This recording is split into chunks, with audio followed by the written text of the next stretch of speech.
Hello बच्चों, कैसे हैं आप सब। बच्चों, आज हम पढ़ेंगे चैप्टर नंबर 3 माइक्रोसॉफ्ट वर्ड 2016।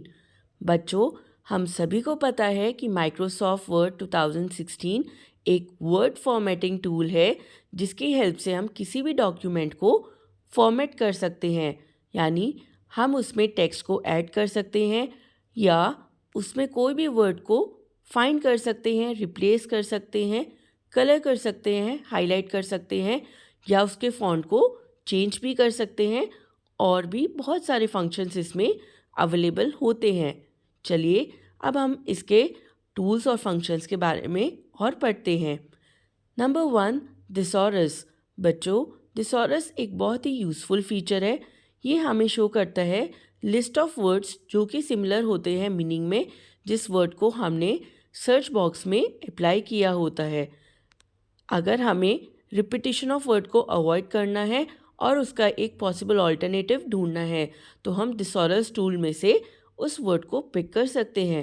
इसके लिए हम सबसे पहले जाते हैं, जिस भी वर्ड को हमें ढूंढना है उसको हम सेलेक्ट करते हैं।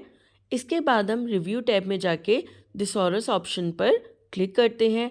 यहाँ पर रिसर्च टास्क पेन ओपन हो जाता है राइट साइड पर, जिसमें वर्ड से रिलेटेड सिनोनिम्स की लिस्ट होती है। हम माउस पॉइंटर को प्लेस करते हैं सिनोनिम्स के ऊपर और जिस भी सिनोनिम को हमें पिक करना है उस पर हम क्लिक करते हैं तो वो वर्ड रिप्लेस हो जाता है उस पर्टिकुलर सिनोनिम से। बच्चों, इसके बाद हम पढ़ेंगे इंसर्टिंग इक्वेशंस। हम एमएस वर्ड में मैथमेटिकल इक्वेशंस को टाइप भी कर सकते हैं और इसमें रेडीमेड इक्वेशंस को भी इंसर्ट कर सकते हैं। इसके लिए हम सबसे पहले क्लिक करते हैं इंसर्ट टैब पे। अब हम जाते हैं सिंबल्स ग्रुप पे और सेलेक्ट करते हैं इक्वेशन ऑप्शन। बच्चों, अब हम ड्रॉप डाउन मेन्यू में से किसी भी इक्वेशन को सेलेक्ट करते हैं और सिलेक्टेड इक्वेशन अपीयर हो जाती है हमारे टेक्स्ट डॉक्यूमेंट में। अगर हमें कोई एक नई इक्वेशन को इंसर्ट करना है तो उसके लिए हम सबसे पहले क्लिक करते हैं इंसर्ट टैब पर। इसके बाद जाते हैं सिंबल्स ग्रुप में और सेलेक्ट करते हैं इक्वेशन ऑप्शन को। अब ड्रॉप डाउन मेन्यू में हम सेलेक्ट करते हैं इंसर्ट न्यू इक्वेशन ऑप्शन पर और इसके बाद हम नई इक्वेशन को खुद से ही टाइप करते हैं अलग अलग स्ट्रक्चर्स ग्रुप और सिंबल्स ग्रुप में सिंबल्स को यूज़ कर कर। स्ट्रक्चर्स ग्रुप ऐसा होता है और सिंबल्स ग्रुप इस तरीके से होता है। बच्चों, अगर हमें सपोज़ एक अलजेब्रिक फॉर्मूला टाइप करना है a + b का whole square is equal to a² + 2ab + b², तो इसके लिए हम सबसे पहले इंसर्ट न्यू इक्वेशन बॉक्स में जाकर एक वर्ड प्रोग्राम पर क्लिक करेंगे। अब हम इसमें क्लिक करेंगे स्क्रिप्ट ऑप्शन पर। इसके बाद आ जाएगा स्ट्रक्चर ग्रुप और फिर हम इस ड्रॉप डाउन मेन्यू में से अलग अलग स्क्रिप्ट ऑप्शंस को सेलेक्ट कर सकते हैं। सेलेक्ट करेंगे हम सबसे पहले सुपर स्क्रिप्ट ऑप्शन को, ये इंसर्ट हो जाएगा इक्वेशन में। इसके बाद हम इंसर्ट करेंगे a + b in the lower box and superscript 2 in the other box. जैसे ही हम ये लिखेंगे इसके बाद हम अपना बचा हुआ फॉर्मूला लिखेंगे और जहाँ भी हमें सुपरस्क्रिप्ट को यूज़ करना है वहाँ पर हम सुपरस्क्रिप्ट फीचर की हेल्प से सुपरस्क्रिप्ट को ऐड कर सकते हैं। Inserting hyperlink. बच्चों, हाइपरलिंक एक ऐसा वर्ड, फ्रेज़ या इमेज होता है जो हमें ले जाता है किसी दूसरे डॉक्यूमेंट या फाइल पर इन द सेम डॉक्यूमेंट। बच्चों, हाइपरलिंक मोस्टली ब्लू कलर से होते हैं या अंडरलाइन टेक्स्ट होता है। जब हम माउस पॉइंटर को हाइपरलिंक के ऊपर ले जाते हैं तो पॉइंटर चेंज होता आता है हैंड शेप में। हाइपरलिंक इंसर्ट करने के लिए हमें फॉलो करने होते हैं ये स्टेप्स। सबसे पहले हम अपने टेक्स्ट को सेलेक्ट करते हैं। इसके बाद हम इंसर्ट टैब में जाते हैं, लिंक्स ग्रुप पर क्लिक करके इसमें सेलेक्ट करते हैं हाइपरलिंक ऑप्शन को। इससे insert hyperlink dialogue box open होता है। अब यहाँ पर हम लिंक टू सेक्शन में जाके क्लिक करते हैं एग्जिस्टिंग फाइल या वेब पेज ऑप्शन पर। अब लॉक इन सेक्शन में हम सेलेक्ट करते हैं फाइल या डॉक्यूमेंट को जिसे भी हमें ओपन करना है। यहाँ पर एड्रेस होता है डेस्टिनेशन फाइल का जो हमें विजिबल होता है एड्रेस सेक्शन के अंदर। अब हम करते हैं ओके पर क्लिक और ये हाइपरलिंक इंसर्ट हो जाता है।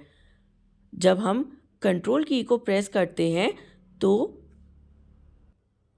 हाइपरलिंक पर क्लिक करते ही ये हमें लिंक डॉक्यूमेंट में ले जाता है। In the read mode reading view click on the hyperlink to go to the desired link. अब बच्चों हम पढ़ेंगे इंसर्टिंग टेबल। हम MS वर्ड में टेबल्स को भी इंसर्ट कर सकते हैं और ये एक सबसे ज़्यादा पावरफुल और यूज़फुल टूल होता है MS वर्ड का। बच्चों हम अपने डाटा को अलग अलग तरीके से ऑर्गेनाइज कर सकते हैं वर्टिकल कॉलम्स और हॉरिजॉन्टल रोज के अंदर। टेबल्स बहुत ही फ्लेक्सिबल और इजी होती हैं क्रिएट और मैनेज करने में। सबसे पहले क्लिक कीजिए जहाँ पे भी आपको टेबल इंसर्ट करनी है डॉक्यूमेंट के अंदर। अब क्लिक कीजिए इंसर्ट टैब पर। यहाँ पर हम क्लिक करेंगे टेबल बटन पर। हम अपने माउस को ले जाएंगे ग्रिड ऑप्शन में जहाँ पर हम होवर कर सकते हैं माउस को जितने भी हमें डिज़ायर्ड नंबर ऑफ रोज और कॉलम्स को लेना है। इसके बाद हम क्लिक करेंगे डिज़ायर्ड फॉर्मेट पर। यहाँ हम वर्ड्स ऐड करेंगे अब अपने टेबल के अंदर। Release the mouse button and start working. अब यहाँ पर हमारा टेबल टूल अप्लाई हो जाता है। बच्चों अब हम पढ़ेंगे मेल मर्ज।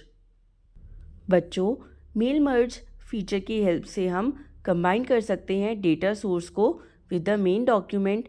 ये एनेबल करता है जब हम डिफरेंट मेल्स सेंड करते हैं सेम फॉर्मेट का अलग अलग ईमेल एड्रेसेस पर। इसकी हेल्प से हमारा बहुत सारा टाइम और एफर्ट बचते हैं। बच्चों इसमें 3 डॉक्यूमेंट्स इन्वॉल्व होते हैं। सबसे पहला होता है मेन डॉक्यूमेंट। ये होता है main body of the letter जिसमें कंटेंट सेम होता है सभी रिसिपिएंट्स के लिए। To create the main document simple type the text in a word file. अब यही हमारा मेन डॉक्यूमेंट होता है जिसमें हम अपने डाटा को इंसर्ट करते हैं फ्रॉम द डाटा सोर्स। इसके बाद होता है डेटा सोर्स। बच्चों डेटा सोर्स को मेलिंग लिस्ट भी कहते हैं और ये कैरी करता है वो इन्फॉर्मेशन जो कि रिसिपिएंट्स के बारे में होती है। This data is inserted at the desired positions in the main document. We can also edit data source while doing the mail merge. और नंबर C होता है merge document. बच्चों ये फाइनल डॉक्यूमेंट होता है जो फॉर्म होता है after merging the main document with the data source.